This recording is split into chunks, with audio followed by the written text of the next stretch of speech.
You're live. Good morning. It is April 16th. We're taking up page 772. We've got Sheriff Anderson joining us on the Zoom. Years. I can. All right. Good morning. So, yeah, thanks for coming in. I believe the committee wanted to hear a bit more details about serving process, TAC orders, and if you have any other perspectives on 772. So, floor is all yours. Thank you, Mr. Chair. Good morning, committee. For the record, my name is Mark Anderson. I'm the Sheriff of Windham County. I have previously testified before your committee as the president of the Sheriff's Association. Today, I'm not here in that capacity as I'm no longer the president, but also I do not know the current standing of the Sheriff's Association on this, so I don't want to speak for them. My testimony will be my own as the Windham County Sheriff. So when I try to explain the service of process to people who don't understand it, I usually summarize it as one sentence of, we are the mailman for the court. That is an extreme oversimplification to ensure adequate and proper service of paperwork from the court to people, regardless of which side they're on. We're a disinterested third party to effectuate actual notice to a person. Is that the only form of notice a person receives? No, there's a variety of methods. The rules of civil procedure dictates a variety of ways that the judiciary sets forward for notice, whether that is notice in a hearing or in other methods or manners. It can be postings to newspapers. It can be a variety of things. What the sheriffs do are usually when people are less welcoming or open to accepting documentation from the court and or from legal parties under some form of case. In the case of 772, it will usually be a rental matter. Someone hasn't paid rent, someone is destroying the property, someone's accused of criminal conduct or whatever. Oftentimes, we are trying to find people who are working multiple jobs. They are not working and they are not answering the door. They've been displaced to drug dealers who have taken over an apartment due to drug debts. There's a variety of complexities, safety issues that tie in. And so while we are formally the entity, the disinterested entity that is performing a service on behalf of the court, but really in service of either the plaintiff or the defendant. What we're trying to do is make sure that a person is provided actual notice of the incoming or pending court action. The court process itself, we're certainly not privy to all of the things that happen, why rent escrow hearings occur or ejectment proceedings occur. We are just a cog in the process. There's been questions as to whether it's necessary or not. Oftentimes, what I find is there are cases where it's not necessary, and attorneys are very good at navigating cases where it's not necessary. There are also times where landlords or tenants are adverse for different reasons, whether lawful or not, and we can serve as a method to ultimately ensure that there is proper service and adequate service to both parties in the case. We can also, for the court, and I've had to do this several times before, for the court, we can be a party that comes in and explains the circumstances related to something. So that's a vague way of saying the court has asked us to articulate the circumstances of why a landlord was not able to provide notice of a certain portion of the process. And we've written affidavits and provided testimony before to the court to say, this is what's going on. Here is the substantive efforts that have been attempted. These are actual blockades. You can't get to the doorway to give notice because they have obstructed the pathway to it with a variety of debris, materials, tables, furniture, whatever may be the case, for the purposes of not wanting someone to come to their door to serve a notice. So law enforcement generally is not trained on how to do these things. In fact, the training at the Vermont Police Academy for law enforcement would be, this is a civil matter. contact the court, contact an attorney, contact someone else. Sheriffs are specifically trained on this type of duty and these actions within the realm of the civil court. So this is a nuance that is not a law enforcement function of the sheriff, but rather is a civil function.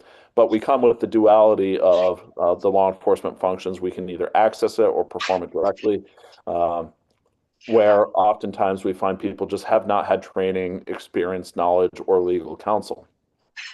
The follow-up issue here is that unlike a mailman, there's a lot of civil liability that is tied to how these cases are handled. So if the mailman doesn't deliver the letter to the right house, well, I mean, what happens? Maybe the neighbor comes over, drops it off. Maybe they don't. Maybe it goes in the trash into the creek, wherever that letter goes, and somebody just says it was lost.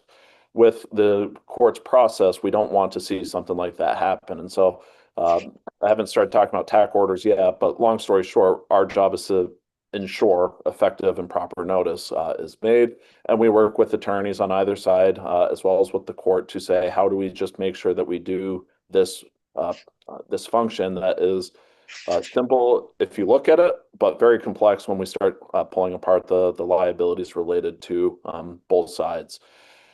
When we talk about TAC orders, or what is, I believe, formerly known as alternative service, what we're talking about is usually people who do not want to accept service for whatever reason. That can be an active obstruction to accepting service. We knock on the door, they say, go away. That could be they're not present for reasons such as they are in treatment. They broke their leg 2 days before, they're at the hospital in the emergency room. They're undergoing psychiatric care. They have been displaced by a drug debt. They no longer live there for whatever reason. They can't afford to live there. So we have had a number of issues where we come across people who just don't come to the door. There may be other people who do live in the property who do not want to accept service for a variety of reasons, and there are circumstances which dictate whether we can or cannot serve other interested parties at the property. There also comes a point where we're talking about what's reasonable notice. So if I am serving a legal tenant named John Doe, and John Doe has been displaced by their drug dealer who says, oh, they're not here right now. Do you live here? No, I'm just stopping by. That person's not entitled to it, but we know that that person who's not identified has been at the property 24 hours a day, 7 days a week for the last 3 months. And what are they doing there if they're just stopping by to visit? So it's not uncommon that we get false information that might lead to criminal behavior, but then it comes to landlords to have to prove it. Or, as I believe the legislature has recently worked on and or passed, has made it a little bit easier, more accessible for landlords to support criminal conduct for purposes of eviction. The main point with TAC orders, though, is when we cannot give actual notice, what do we do? So generally, it's an accepted practice that sheriff or one of their deputies make 3 attempts at service on different days at different times of day, and as well as weekdays and weekends. So what we're trying to do is say if a person works second shift and I keep showing up second shift, well, that's not fair. So go first shift, go second shift, and go on the weekend. I mean, between 3 different attempts, that seems reasonable as a practice to give a person notice that we're trying to at least find them to give them paperwork. Quick question for you. Yes, Mr. Chair. The 3 attempts, is that something that you've seen as, I know you're just speaking as the sheriff of Windham County right now, but is that something that is universal in all, for all sheriffs or all service and process, or is that just your internal policy for service? So that is an internal practice developed with an understanding from a variety of judges over the years in the Windham Civil Court, talking with people from the Judicial Civil Rules Advisory Committee. I might have butchered the name, but I think you know who I'm talking about, Mr. Chair. That seems to be a pretty consistent practice across the state based on the interpretation of current law and the judicial rules on civil procedure. Thank you. I do not believe there's anywhere that's explicit that says it has to be 3 times in this manner, but everyone interprets that, as far as I've come across, to be reasonable. So when we make that reasonable attempt at notice, a practice that my department practices is that the first time we knock on the door, we leave a business card saying, we need to speak with you, please contact us. We have a document, which I'm happy to share with the committee, that basically says we're here with documents that is in the recipient's interest to receive notice of, so that they can prepare whatever adequate testimony, legal advice, access to legal counsel that they need to be able to basically accept their obligations and rights within the civil system. If they don't call us, we go back a second time. We leave them a card again, please call us. And then the third time, we go back and leave notice that we were there. But at that point, we file an affidavit with the court that these are the efforts that we have made to notify the person that we are attempting to serve them, and then observation. So all 3 business cards were left in the door. Nobody's been there. Versus every time I go back, all of the documentation's gone. Versus the last business card is still in the door. The first 2 are gone. And on the table that I can see through the window next to the door is the letter that we wrote. So those are internal practices, but I would consider them best practices, where we're trying to just find out, did the person know that we're trying to contact them or not? We report back to the court, where they will give us, or if petitioned by the attorney representing whichever party, they will give us order for alternative service, which allows us to do what most people will know as a TAC order. We can affix the documents to a door. In the same sense, we also need to make sure those documents are protected. So what we'll do is affix it to the door, but we'll put it into some sort of protective covering, like a laminated folder, something that won't cause the ink to run on the piece of paper. We'll try to place it in, out of any weather, anywhere where it can't be blown off the door. We're trying to do our level best to say, this person can get access at a place that they can walk through the door, see the document, and the elements will not impact it. My experience, the 3 attempts are probably a reasonable approach to require service by a person versus through other methods that have been talked about in the past. I still believe is an appropriate thing to ensure everyone has access to the appropriate rights. We have seen attempts at postings that are usually blown away. We found them in fence posts next door. We found them on other properties. And it's just having an actual physical service, if the other methods do not work, is a very good fallback method to ensure that service is performed. I think that there are opportunities to talk about last known legal address, talking about some of the scenarios where we are finding landlords are pursuing eviction, especially under criminal context, where the current system, it requires the 3 attempts. We know the person's vacated the home.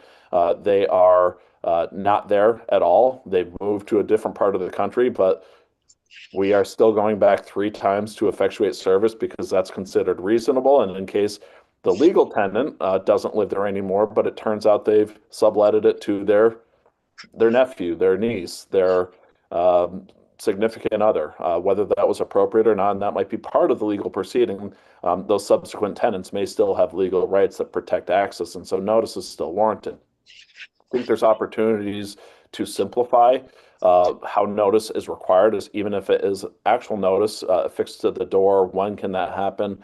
There's other states around us who have said that we don't have to have an additional court order to do actual notice, as long as the sheriff can testify and support they've made reasonable attempts, and here's the reasonable basis. The other thing is purely logistical. So as the Windham County Sheriff, I serve process in Brattleboro and in Londonderry. They're about an hour apart from each other in distance. I don't get a lot of legal documents in the town of Londonderry. I get dozens of documents each week for the town of Brattleboro. if I have to make 3 attempts to the town of Londonderry and I have one document to serve in Londonderry, it still takes 2 hours of time to drive from Brattleboro to Londonderry and back, to knock on the door, to leave a card, to drive away. So I have frustrated landlords in Brattleboro saying, I'm not serving quick enough in Brattleboro because we're driving 2 hours to Londonderry to serve. And then I have a frustrated landlord in Londonderry saying, well, you only went on Monday and it's Wednesday and you still haven't gone. They want it as quick as possible. Now, I'm not here to say whether that's a reasonable expectation on how quickly or how slowly, but when we look at the bigger paradigm of we're trying to make housing accessible to people, we know that it is Vermont is an expensive place to live. We can talk about some of the issues in H772 about rent control, or talk about what's reasonable or not. And I'm not here to really speak to the landlord side of this or the tenant side of this, but I can acknowledge housing is a necessary thing that is not easy to come by, especially for my employees. I mean, they can't afford it based on what we pay.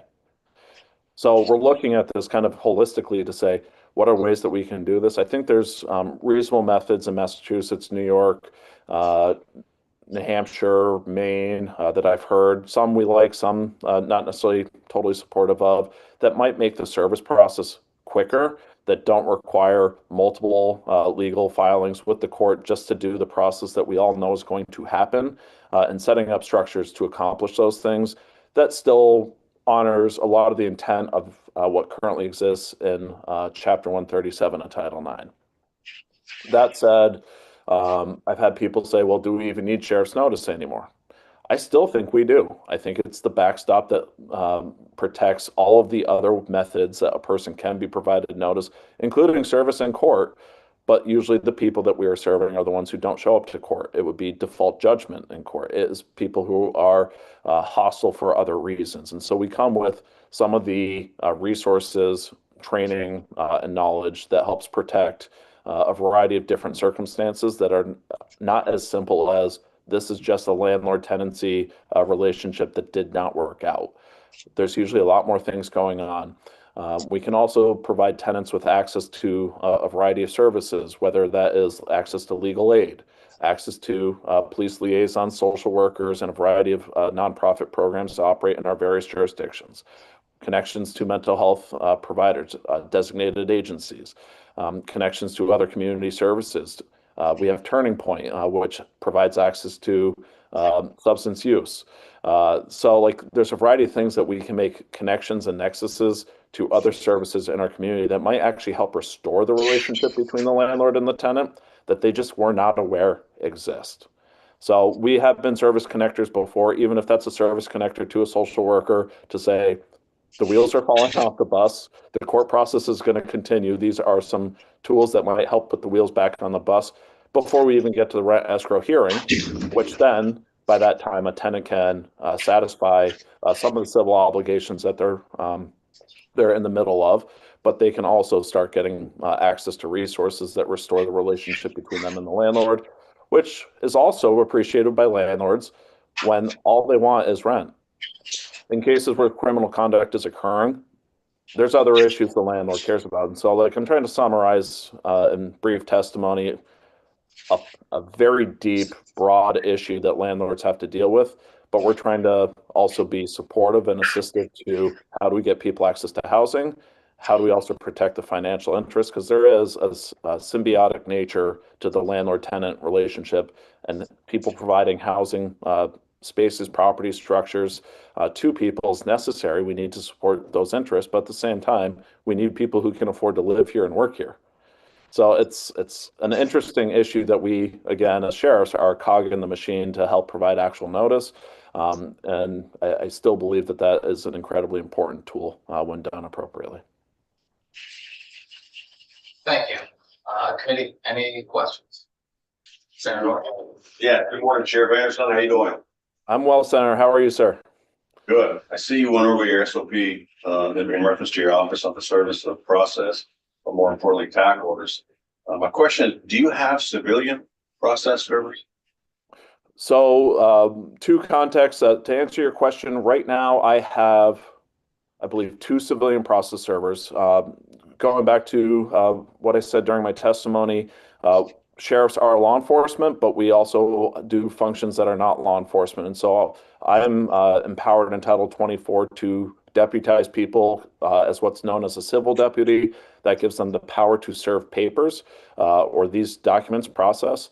On behalf of the department, those people, the civil servers, are not allowed to be armed while they do that. So oftentimes you can delineate whether it's a sworn law enforcement officer or not based on the fact that they're armed. I'm a little bit familiar with that, yes. So who writes the affidavits? Do these civilians write this affidavit, or does law enforcement write the affidavits on the TAC orders?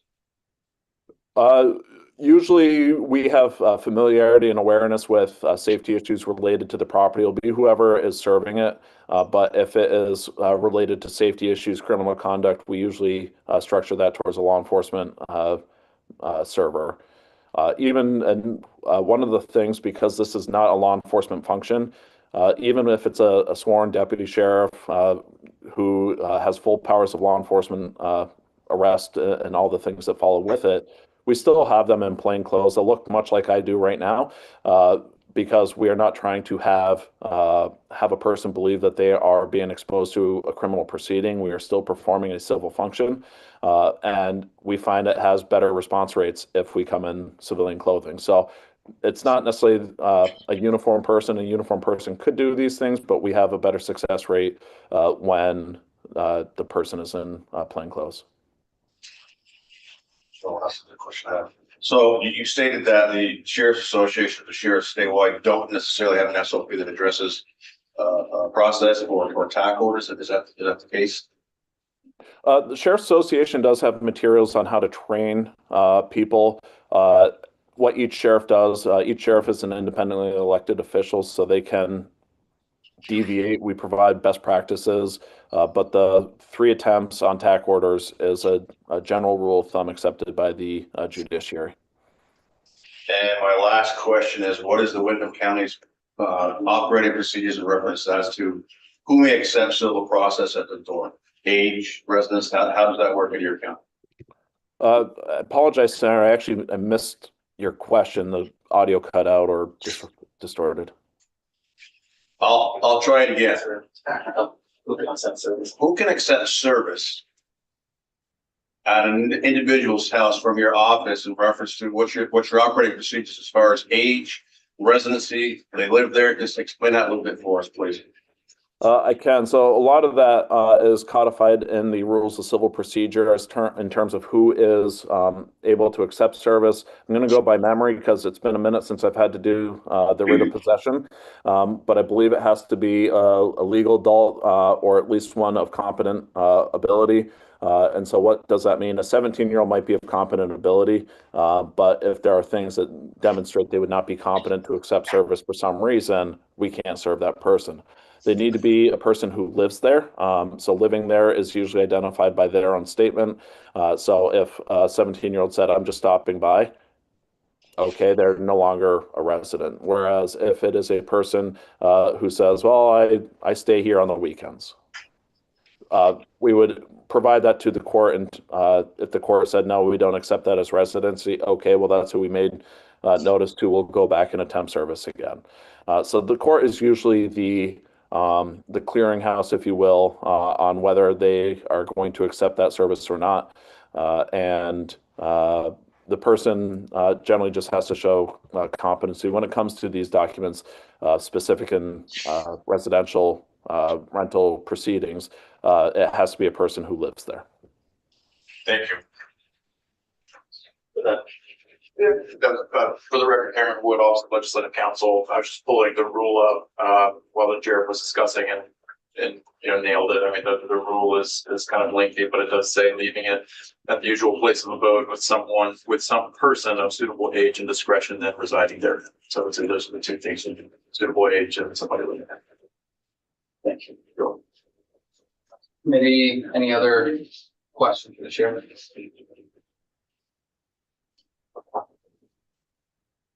I did have one quick clarifying question about the alternative service. You had earlier on in your testimony, you had mentioned the deputy testifying to their attempt that they made.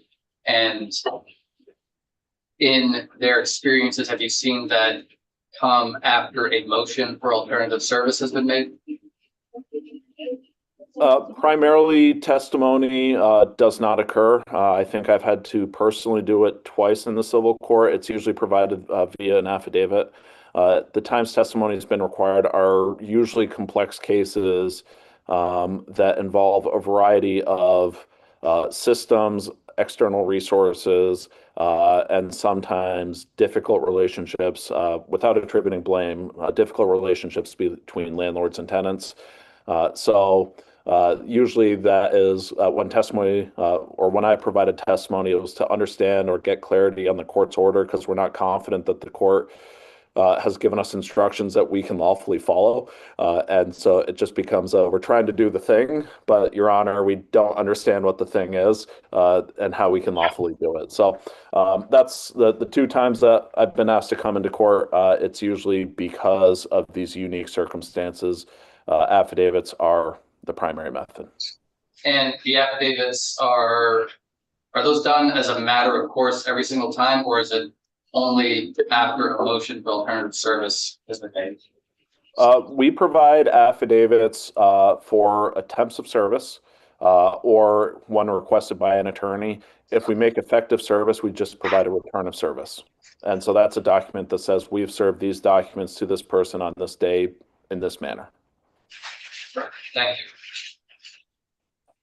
Anything else? Awesome. Thank you very much for your time. Appreciate it. Thank you, Mr. Chair. Thank you, committee, and I hope you enjoy the rest of your day. We'll try. All right.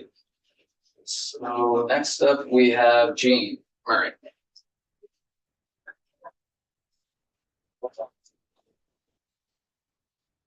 I'm gonna set my, okay, there just in case. You need the screen. I do, and I manage. So what do I do now? Your co-host, you'll look for the share button. You know, the share screen. Yes. There, share.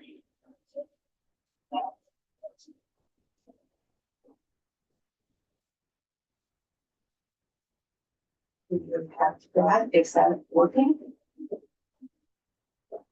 Thank you.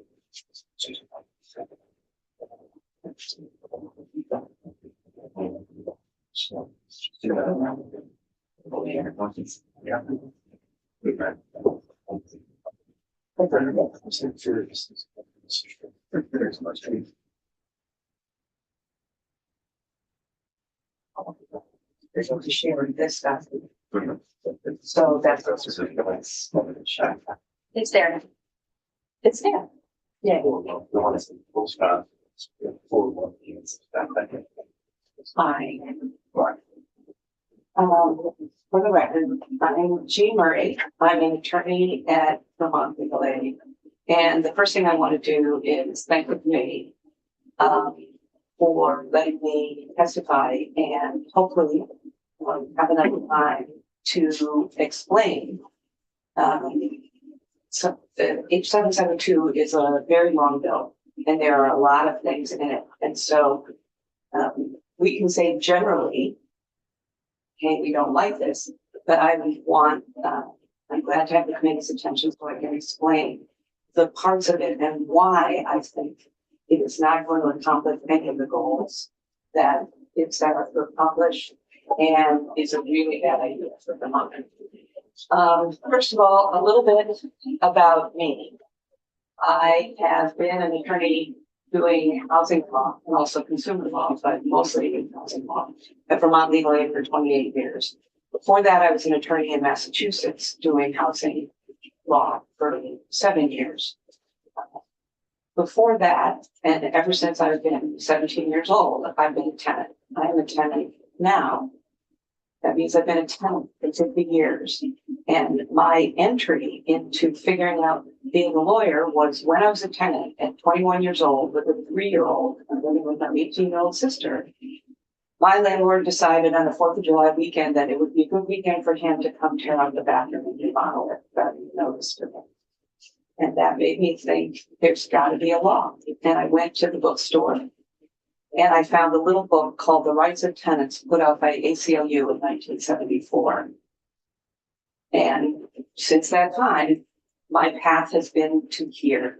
What are the appropriate balance of the rights of tenants and landlords? And do we have it here? And should we change it, given what Vermont is facing at the moment? So I think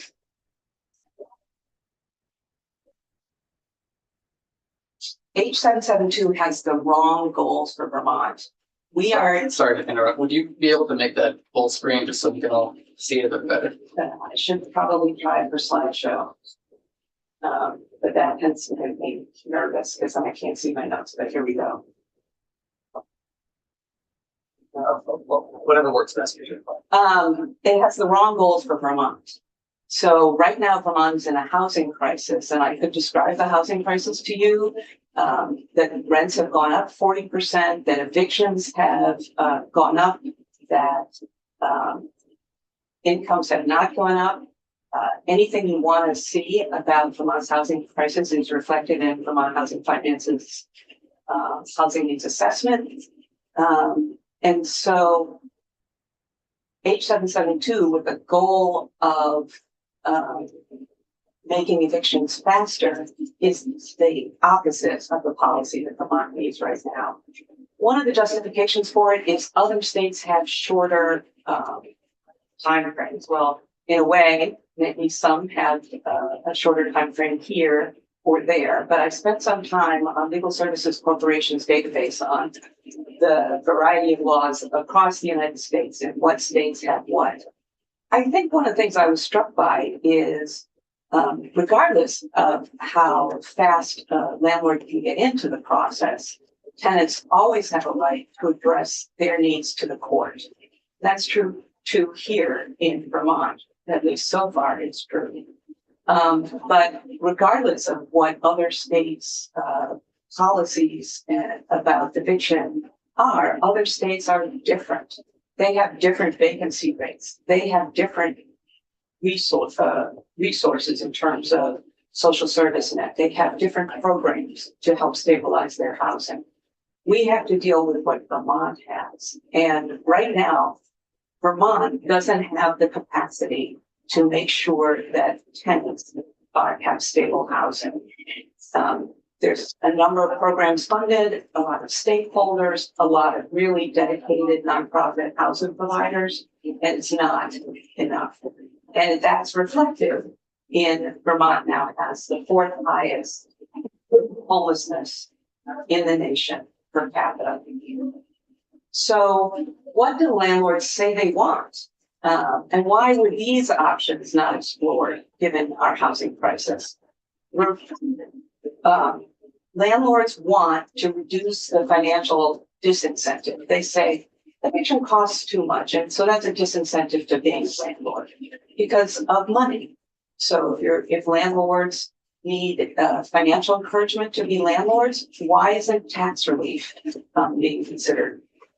If a landlord lives in a building and rents out 2 other apartments in the building, they're only allowed to claim homestead tax status for the one they live in and not the other 2. But if they're providing housing, why not just change that thing and lessen our small landlords' tax burdens? It wasn't even thought about.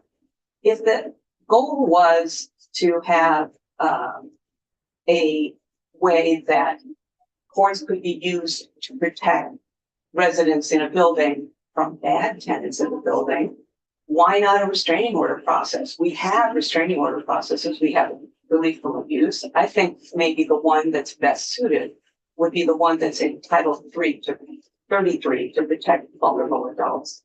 Those processes could be looked at and adapted and set up so that the landlord could use that process to get a leave and stay away order to protect other tenants in the building. So it's not, this bill wasn't really about protecting other tenants in the building because those emergency processes weren't even considered. And if the goal was to have predictable timelines, there should be more court resources. There should be other things. Well, they talk about delay in court. Well, we did have delay in court because at the pandemic, we didn't have enough judges. Now we've got more judges, but we still don't have enough court staff. That's right. Advance. The arrow up button. The other way. Got it. So what exactly is wrong with 772? It risks erroneous deprivation of due process rights. And what are the rights that I'm talking about? A tenancy is both a property interest and a liberty interest to live in your home.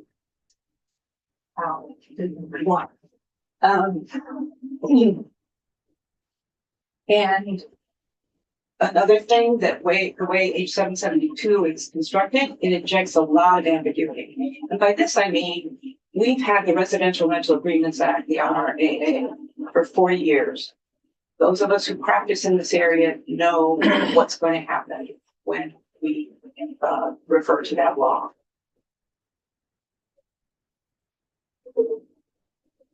From my point of view, H772's provisions don't consider other provisions in the law, how the law works elsewhere, and therefore there's going to be a lot of court fights. There's going to be a lot of litigation. What does this mean? And I'm going to show you what I mean by that later in the presentation.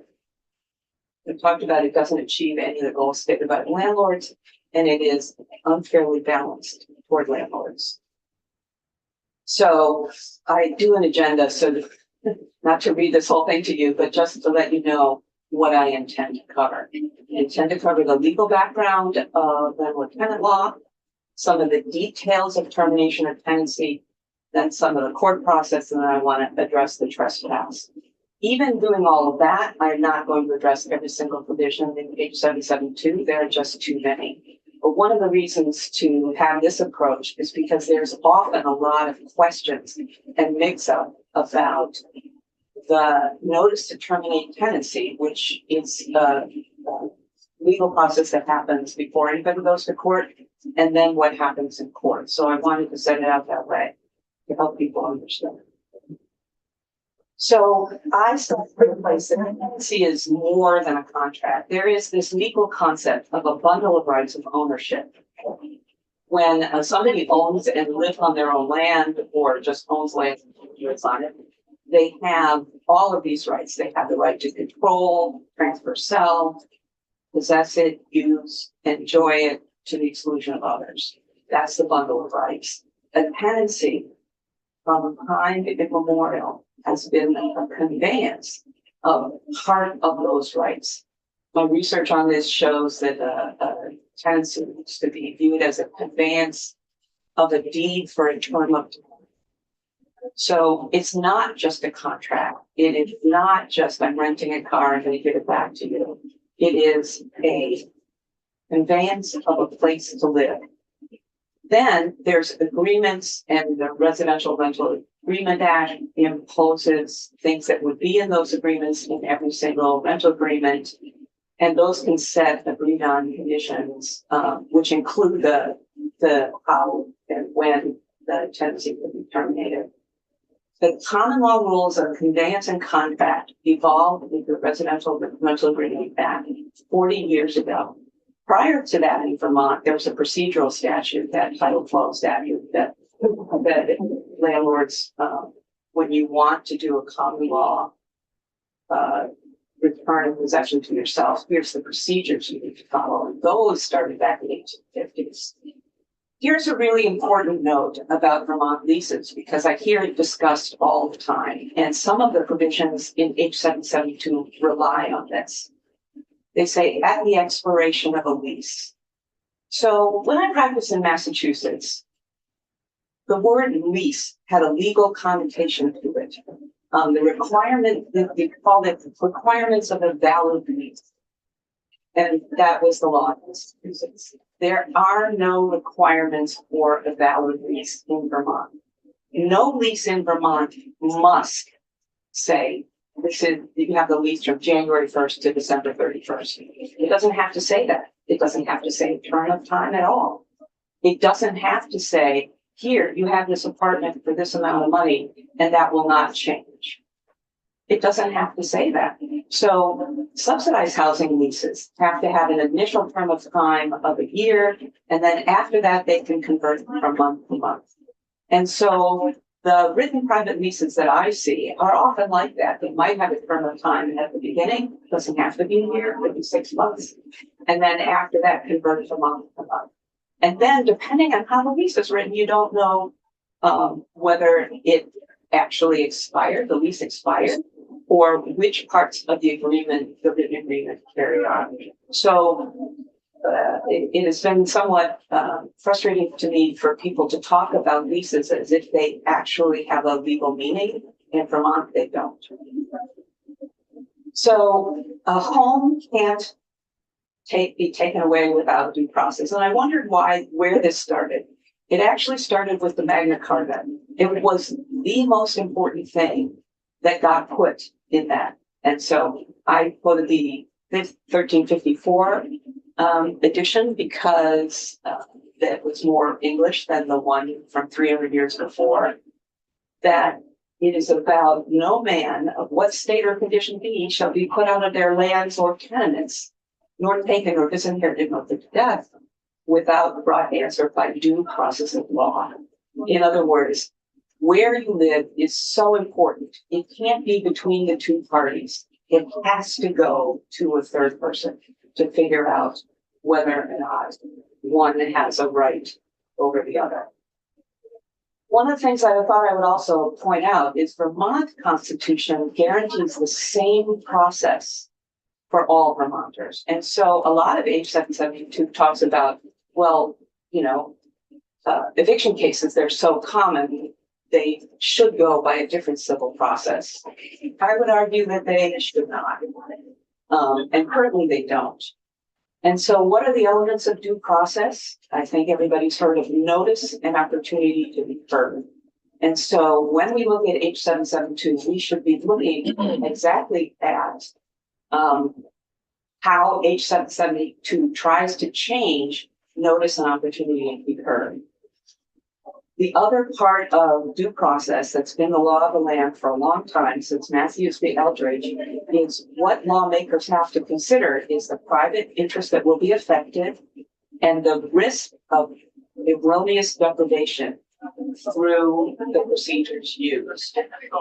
And of course, the other part, if I were the judiciary sitting here, I would say the government interest, including fiscal and administrative burdens, that substitute processes would entail. And I listened to the testimony of Judge Lene and Terry Sones, and they have told this committee that some of the things in H772 will alter the allocation of their processes, and they aren't going to get any more money for doing that.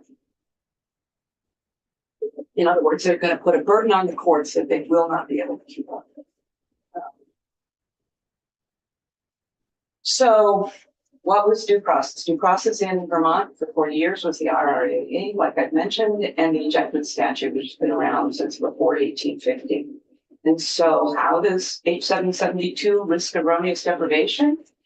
Here's exactly how. It changes actual notice of termination of tenancy. That's what I mean by actual notice. It makes it less reliable. It shortens the notice time. It has undefined and conflicting and unfair grounds for termination of tenancy. And then when we get to the Title 12 part, the ejectment sets and my friend helped me. He was a PowerPoint and she has used the word toxic time clock. And I'm going to use it again and again because it's when you put a time clock on things, that makes it much harder for defendants to defend themselves, which I don't think defendants exploit the process. And I actually am not prepared to give you examples of how many times the reason it takes so long in court is because the landlord decided to do this or the landlord decided to do that. But my experience has been it isn't tenants that slow it down. Tenants want to get out of court as soon as possible. And putting a time clock on tenant court processes, I think, affects their right in the Vermont Constitution to be treated just like everybody else. Ian, quick question, the line that starts with ejectment sets a toxic time clock, where are you referring to in the bill where this created, where it doesn't currently exist in law? Well, currently in law, not in the rules of civil procedure and not in Title 12 under ejectment, there's there's a couple of emergency processes available to landlords now where a motion, so like a motion for rent into court, it needs to be set. Actually, it doesn't say that. It says the tenant needs to be given 14 days notice before the motion can be held, but it should be promptly scheduled. And you heard Terry Corsone say how all the different county courts regularly schedule motions for rent into court, but I guess that it doesn't put a time clock on when that has to be heard. So in the bill, it's the first time.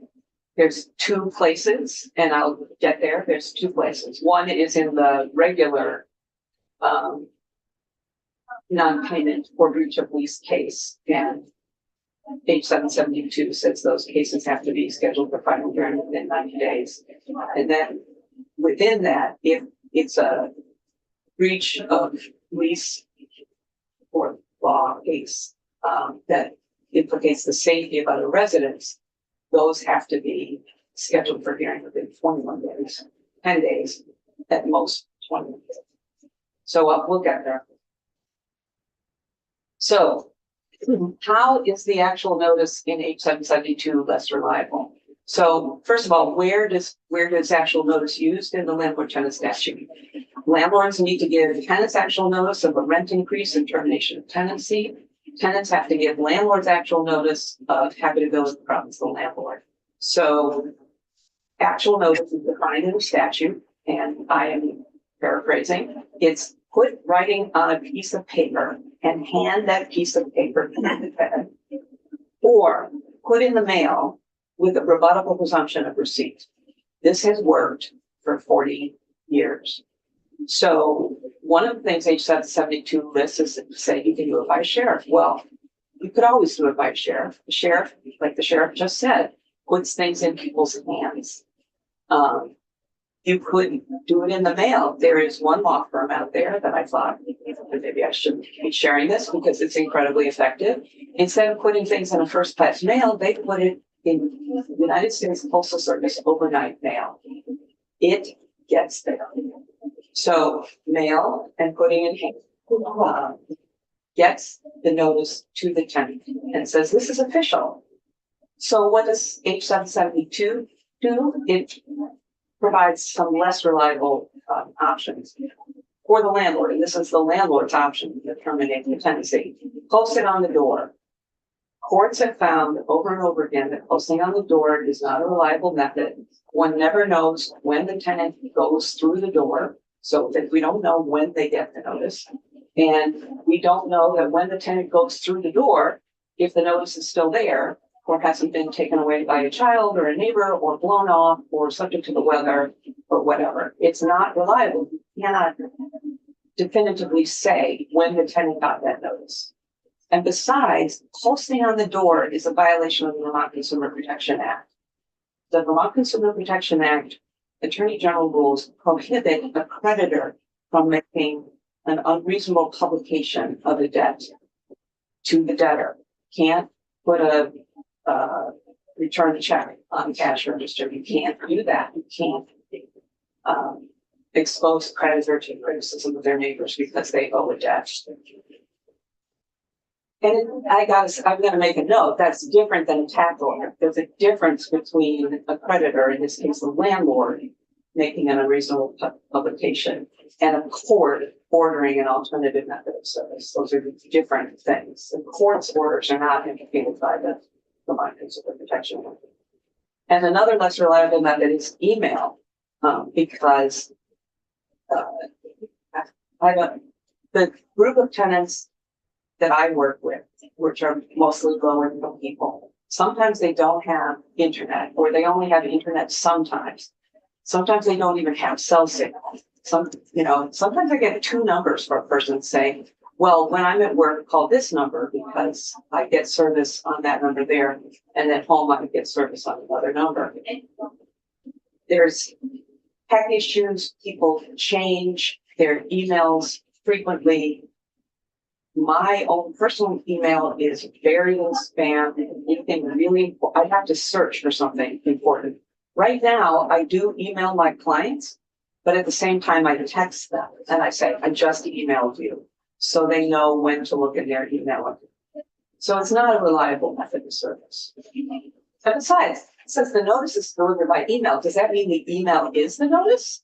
Or is the notice going to be an attachment to an email? And I know from a lot of my clients, they have a hard time opening the attachments because their devices don't have that capacity, or their internet doesn't move fast enough to move a big document.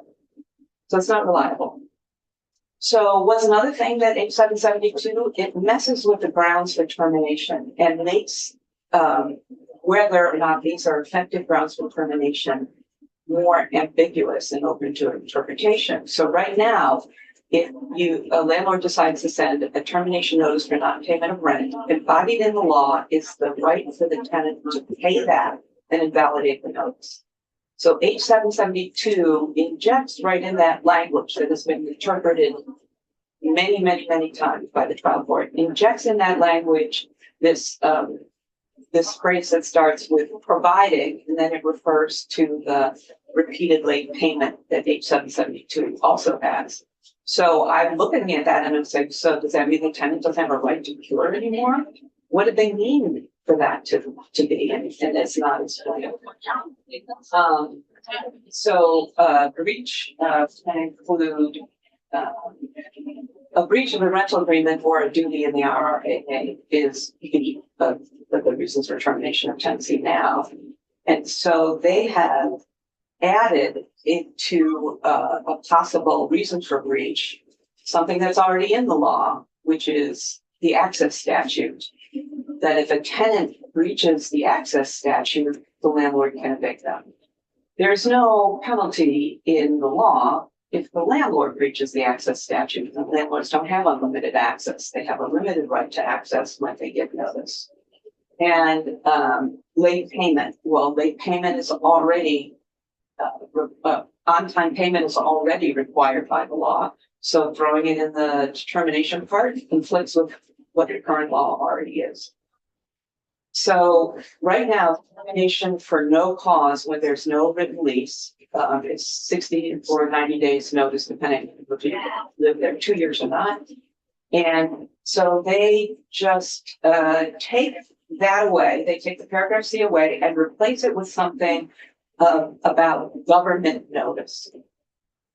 I've looked all over. I have no idea what government notice means. Government notice? And H772 says government notice at the date of the notice. What is government notice?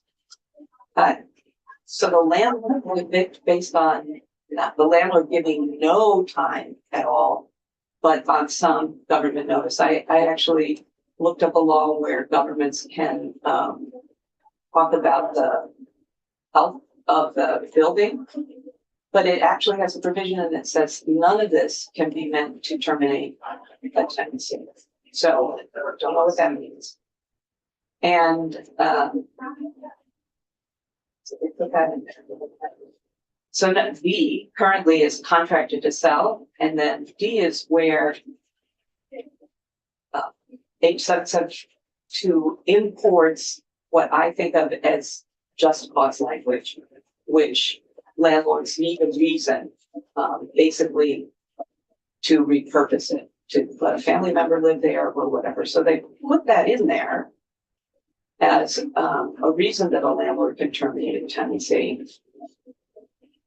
But under E, they allow the tenancy to be terminated at the expiration of a written rental agreement, and in the absence of a written rental agreement, it can be terminated at 90 days. So they took out the words no clause, but they left in the right to terminate a written rental agreement at the end and a tenancy with no written rental agreement. So I have no idea what that means. It doesn't make any sense. To me, it looks like they've left no pause eviction in, they just took out the words no pause. So, again, under termination of tenancy, let's look at the safety rule as we have it now. The safety rule as we have it now says that a landlord can file a termination notice on 14 days notice for criminal activity, illegal drug activity, or acts of violence, any of which threaten the health and safety of the residents. So what did they do? They took out criminal activity and illegal drug activity. They left in acts of violence, threw in damage to the unit, and then they threw in this phrase, or other activity. So the title of this slide is other activity could be something that's not a crime or a breach of the lease, and it doesn't need to occur on the premises because this includes landlord, landlord's agent, or neighbors. So a tenant could be evicted for right now an unquantified other activity.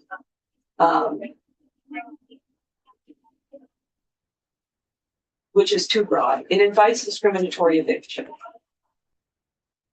The example that I think of, which is a horrible example right now, is if you are a person who is an immigrant or looks like an immigrant and you live in a building and ICE is circling and all your neighbors are afraid that the building is going to be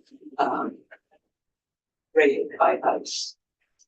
That would be another activity. Your presence in the building is another activity that threatens the health or safety of other residents. Disability related things. I actually put at the bottom of my list of completely legal things that where the neighbors might feel threatened. I had a client once who lived in a big building and he had mental health issues that he was being treated for and supported for, but one of the things that he thought about a lot was that people didn't put their recycling in proper bins. And he was often out in the common areas of the building, admonishing people to put their things in the proper bins. People didn't like that. They thought that was weird behavior. Weird behavior for them was threatening. This person could be evicted under age 772 in a very short period of time for doing something completely legal. And here's a note. One of the things that came in later in the bill was people said, well, if you can be evicted for acts of violence, what if you're the victim of the violence? What should we do? How should we protect victims of domestic violence? And so they put in these paragraphs. But I want to note that the standard here is an activity that threatens the health or safety. But in the domestic violence portion, it says that the act has to pose an actual and imminent threat. And there's no other action that can be taken. In other words, you can have a fairly broad standard threatens the health or safety, but if you're a victim of domestic violence, you have to meet a higher standard. So that's not fair. That was not what was intended, I assume, but that's what it says. And so, yeah, once again, domestic violence has to meet a higher standard to get by. So now we're on to court process. And so I thought I would take a minute and explain a little bit about court process to give context. And again, I quote the risk of erroneous deprivation through the procedures used. So let's talk about what procedures are normally employed. So I've set out, it could be a list, because it goes from one to the other, but this is set it off by comments. The first thing is a complaint that must be served by personal service. And then there's an answer by the other side. And if there's no answer, there's default. There's a right to discovery. There can be pretrial motions. There ought to be a pretrial conference. At a pretrial conference, what the judge determines is how long do you need to get ready for trial and how long are you going to need at trial. then there's a merits hearing. And after the merits hearing, or at the time of the merits hearing, there's judgment. There can be post-judgment motions, and then there's execution of judgment. So that's basically how the court case goes through under the rules of civil procedure. So there's a couple special procedures in ejectment. Two are available to the landlord, which is the renting to court procedure and the ejectment of the lawful occupant procedure. And for the tenants, there's a procedure to pay and stay, where the eviction has been brought on non-payment only. So in court, the judge's job is to find whether facts presented by the preponderance of the evidence meet a claim or defense. And so what does the landlord need to show in an eviction case? They need to show ownership, tenancy, a legitimate reason to terminate the tenancy, that they did that properly, and then they can get possession and damages. What does a tenant need to show?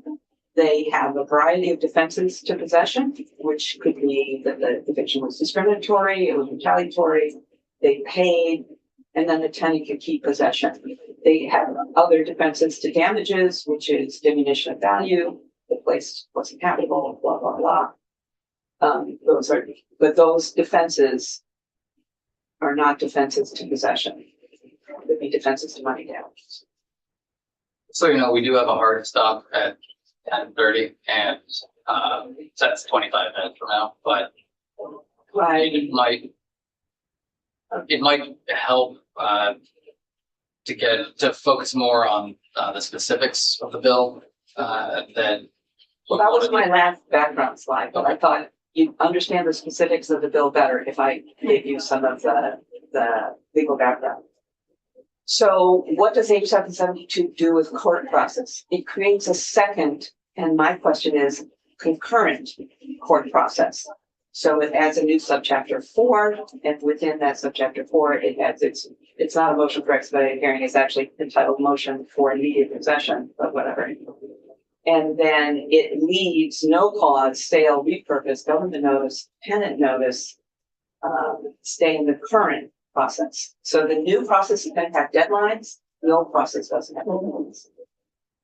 So here's the thing that wasn't considered by H 772. We have a law that says landlords can send multiple notices. And as a matter of fact, it is incredibly common practice in Vermont for landlords to send more than one notice. So a landlord will send a notice for non-payment and say, you can cure this non-payment notice and this termination date by paying. But this is also your notice for no cause. And so here's a different termination date. The law specifically allows them to do that. So H 772, by putting non-payment and breach notices in a process that has a deadline, and the other kind of notices to process that doesn't have a deadline, and no direction, what happens when there's multiple notices? And that's an incredibly common practice. So which procedure? Can the landlord file 2 cases?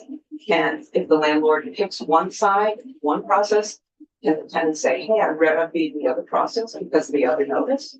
So that creates more litigation. It doesn't make courts more efficient. It makes courts less efficient. Yes, Dean, that's got one quick question. The earlier slide, you said there was one of the processes that was payment to court. Yes. If in fact an individual misses the payment to court, can you tell them briefly what happens then? Okay, so from the landlord side, they can make a motion to pay rent into court. And once the court makes a rent into court order, and the order will specify the amount and time that the tenant needs to pay.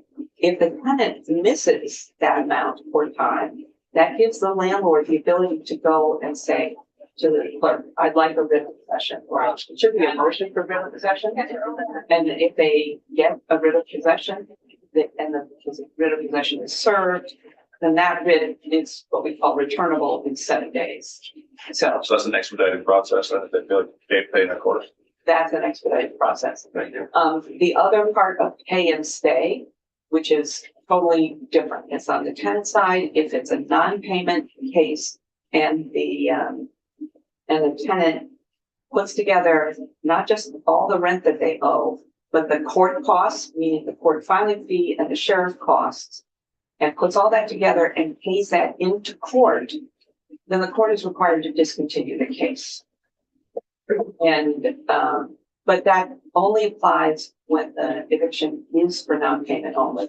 So in the Residential Rental Agreement Act, by allowing tenants to cure a non-payment notice by paying, and then in the Title 12 to cure a whole eviction by paying, the policy in Vermont is favoring payment and stability in housing. To take that away would be a really big change in policy. Okay, so I'm back to the part of the process in H 772 that requires a hearing within 90 days. And I think Judge Zoning told you 90 days from filing. I think it was for some, 90 days from filing isn't really 90 days, because if a final hearing has to be set for 90 days from filing, there are things that happen between filing and hearing, like service and answer, all of which eat up that 90 days. And so that. Senator Rossi. If a final hearing has to be within 90 days and there are, motions made or things that either party does that would extend past that, would that mean that those just don't happen? That's one. It doesn't, H 772 doesn't answer that. Okay. That's why I'm using the word chaos. I'm using the word ambiguity, because it doesn't say what's going to happen then. In H 772, the words, or later for just cause shown. Well, just cause, as the judge explained, is something that wasn't expected to happen. But in regular process, there's usually room for a pretrial order, there's room for discovery, there's room for motions. And so those are expected to happen. So the fact that they don't have time to happen wouldn't be a reason for just cause. And both parties can file those types of things, right? So it could be a landlord that asks for things or does motions that extends the case, or the tenant. So this would really harm everyone. So the pandemic funding allowed me the opportunity to be the head of a project where we sent outreach to all tenants facing eviction. And in 3 years, that was 5,000 tenants, and 2,500 called us back. So I was able to look at cases in 2,500 cases and see what happened in them. So that's a pretty good data set. So if you ask me why cases took so long, it was frequently because landlords filed for motions for rent into court, which shoved the process down the line. Now, in the big counties, there were rent escrow clinics where lawyers would show up and the cases might be able to be resolved at an early stage for rent into court. But that wasn't true all across Vermont. That was just true in Washington, Rutland, Madison, for some reason, and in Chittenden. Sorry, I was going to say, I would imagine Chittenden County would be included. Okay. Okay. So another court process chaos. The way H 772 is, the burdens are shifted to the tenant defendant.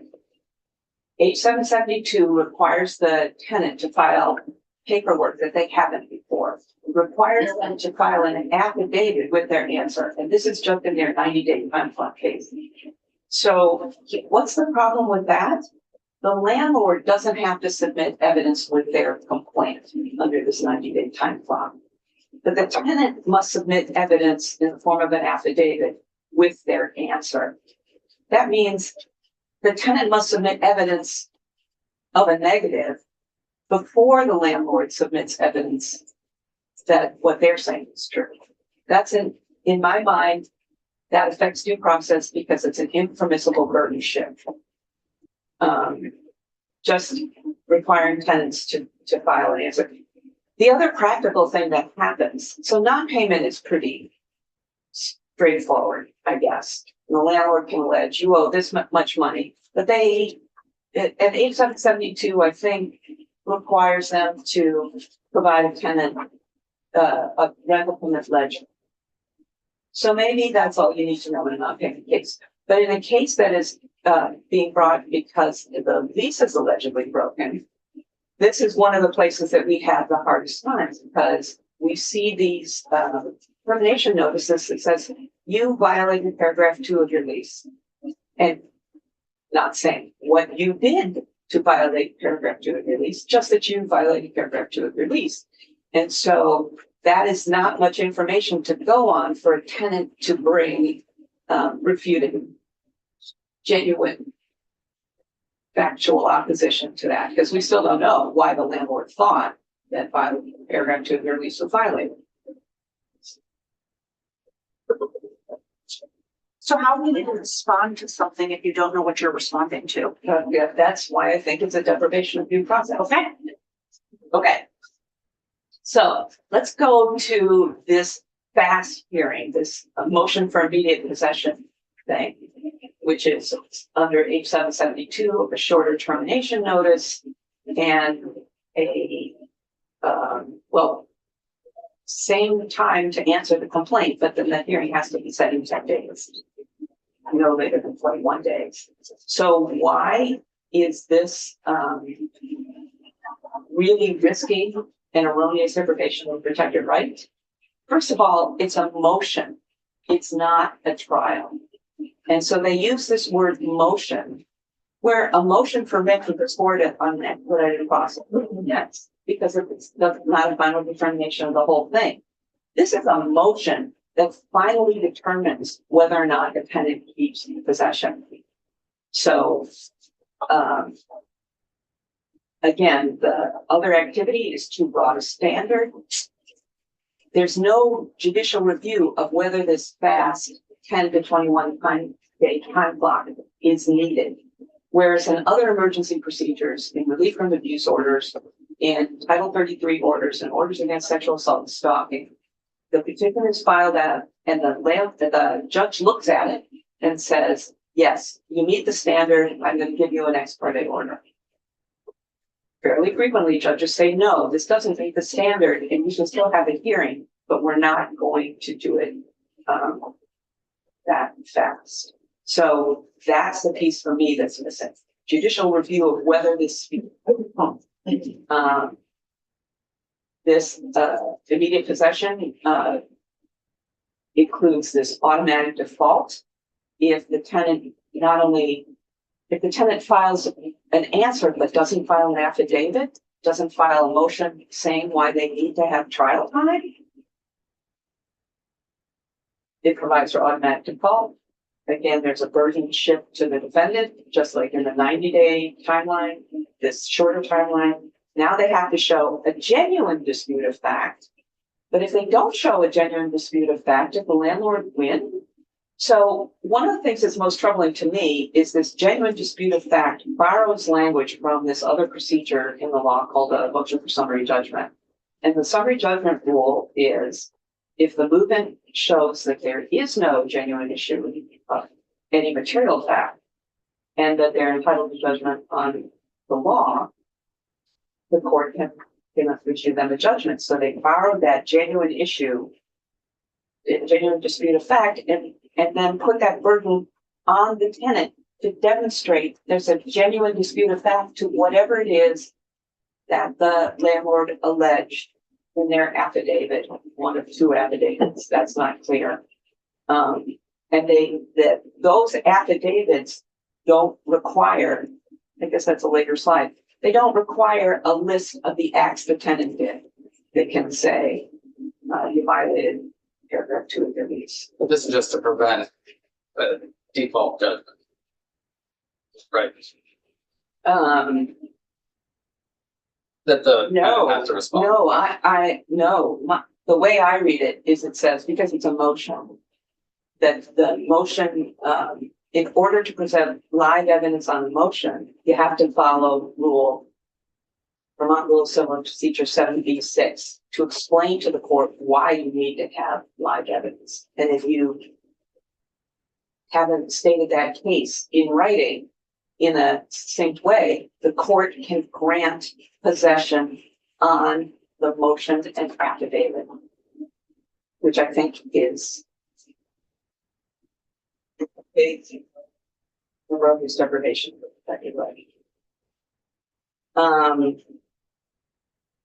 And this is my slide on 2 affidavits. So at the H772, if somebody is sending a for cause termination notice, they have to include an affidavit of the for cause termination notice.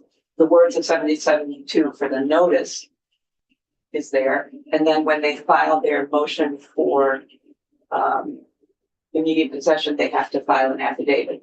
Can they use the former affidavit? Do they have to do a new affidavit? What are the requirements that the affidavit has to state? Neither affidavit requires a description of the acts that is the other activity that the tenant is being evicted for. They don't have to describe it. They just have to set out particular facts to inform the tenant of the reasoning behind the termination. And as I say, a particular fact could be, I think you violated a gratuity release without saying what it is you did. Without a description of acts in the landlord affidavit, the tenant wouldn't know how to bring up a change to the fact. So here's just a couple of things to mention. They take away, H772 takes away court discretion. It gives that discretion to the landlord, because one of the things that's in the current rent and court process is a judge can order full and partial payment of rent into court, and why they might order partial payment has to do with when the client can pay. In other words, when they receive their income, or whether or not their rent is subsidized in some form and they're not responsible for all of it. So the courts have discretion. The tenant can come and say, my subsidy kicks in on Monday. My portion is only going to be $400. And the court can listen to that and order a partial payment of rent. And again, I've already said the motion for immediate possession, the landlord decides to file that motion, and that triggers that the hearing must be scheduled based on the landlord's say so, not any court review of whether or not that fast hearing is necessary. So I'm down to trespass, which is all right. So the idea is the nonprofit housing providers need to have a way to keep that out of the building. They need to have that way. My question is, why not get court orders telling people to leave? They didn't even think about that. Instead, they go to trespass. So the current trespass law says that if a person enters or remains after they have received actual communication by a person in lawful possession, they can be charged with criminal trespass. State v. Dixon found that the tenant was in lawful possession. And so what H772 did is they say, you can serve an order, communicating to them that the landlord doesn't want them there. But I think the same result would happen without the tenant's denial of consent to have this person there. They're not going to be able to be prosecuted for it. So in that way, it's ineffective. Even though they want to change who is in possession and they want to use trespass to make inroads into a tenant's possession, I don't think they're going to be able to do it, because the fact is that the tenant is in possession. That's what a tenancy is. And it's unconstitutional because, again, this is a decision by a landlord and not a petition by a landlord to a neutral tribunal to say, hey, can I do this? Well, I'm not sure I understand or agree based on what I'm seeing here. If the tenant, if a landlord is issuing an order against trespass against an invitee or a licensee of the tenant, how is that depriving the tenant of their liberty interest if the tenant is agreeing to prohibit the licensee or invitee from being on the property. Well, certainly tenants can have notices against trespass for anybody they choose. You can't come in my apartment, right? A tenant can do that. A landlord can't do that absent the tenant's consent. So it's my understanding though the bill requires the tenant's consent. You know, it sets out that would be one condition, right?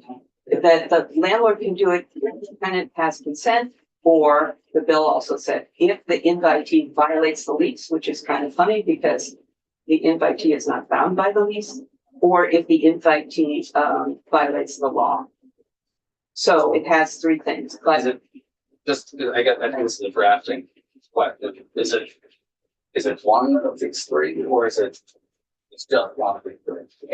Anyone. Yeah, for the record, Cameron Wood, Legislative Council, it is any one. I will just highlight a quick response. There is a separate statutory section that requires, and we mentioned this, I think, when I did my initial walkthrough. There is a section that requires the tenant who is bound by the lease to ensure that their guests are also following the terms of the lease in a statutory section. But to your direct question, it doesn't require all three of those. It is one of the three. Thank you.